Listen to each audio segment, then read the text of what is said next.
क्या आपको पता है मालदीव्स दुनिया के सबसे खूबसूरत टूरिस्ट डेस्टिनेशंस में से एक है, जहां हर साल लगभग 15 लाख टूरिस्ट घूमने आते हैं। लेकिन क्या आपको पता है कि भारत में भी एक ऐसी जगह है जो दिखने में मालदीव से कम नहीं लगती? जी हां, हम बात कर रहे हैं अंडमान एंड निकोबार आइलैंड्स की। लेकिन सवाल यह है, भारत की मुख्य भूमि से करीब 1300 किलोमीटर दूर समुद्र के बीचों बीच ये द्वीप आखिर भारत का हिस्सा कैसे बना? कहानी शुरू होती है 1789 से, जब ब्रिटिश ईस्ट इंडिया कंपनी ने यहां पहली बार अपना बेस बनाया। उनका मकसद था बंगाल की खाड़ी में अपने जहाजों को सुरक्षित रखना और इस इलाके पर अपना नियंत्रण मजबूत करना। लेकिन असली बदलाव आया 1857 के बाद, जब भारत में पहला स्वतंत्रता संग्राम हुआ, इंडियन रिबेलियन ऑफ 1857।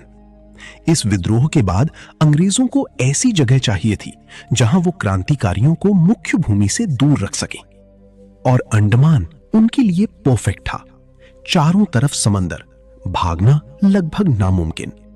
इसीलिए इसे कहा जाने लगा बिना दीवारों वाली जेल। इसके बाद यहां बनाया गया सेल्यूलर जेल, जिसे काला पानी के नाम से जाना जाता था, जहां हजारों स्वतंत्रता सेनानियों को कठोर सजा दी जाती थी। फिर 1942 में वर्ल्ड वॉर 2 के दौरान जापान ने इन द्वीपों पर कब्जा कर लिया, और लगभग उसी समय सुभाष चंद्र बोस ने भारत को आजाद कराने के लिए अंग्रेजों के खिलाफ सहयोगी ढूंढ रहे थे।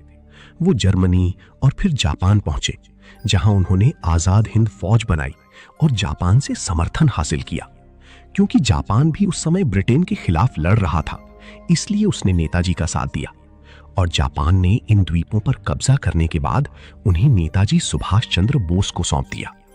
और 1943 में नेताजी ने यहां पहला तिरंगा फहराया और इन्हें शहीद और स्वराज द्वीप का नाम दिया, जिससे भारत का इस द्वीप पर दावा मजबूत हुआ। ये पहली बार था जब किसी भारतीय नेता ने भारत की धरती पर आजादी का प्रतीक झंडा फहराया। फिर 1947 में भारत को आजादी मिली और ये द्वीप आधिकारिक रूप से भारत का हिस्सा बन गए। बाद में इन्हें एक यूनियन टेरिटरी का दर्जा दिया गया। आज अंडमान एंड निकोबार आइलैंड्स भारत के सबसे खूबसूरत टूरिस्ट डेस्टिनेशंस में से एक है, और यहां सिर्फ भारत से ही नहीं बल्कि विदेशों से भी लोग घूमने आते हैं।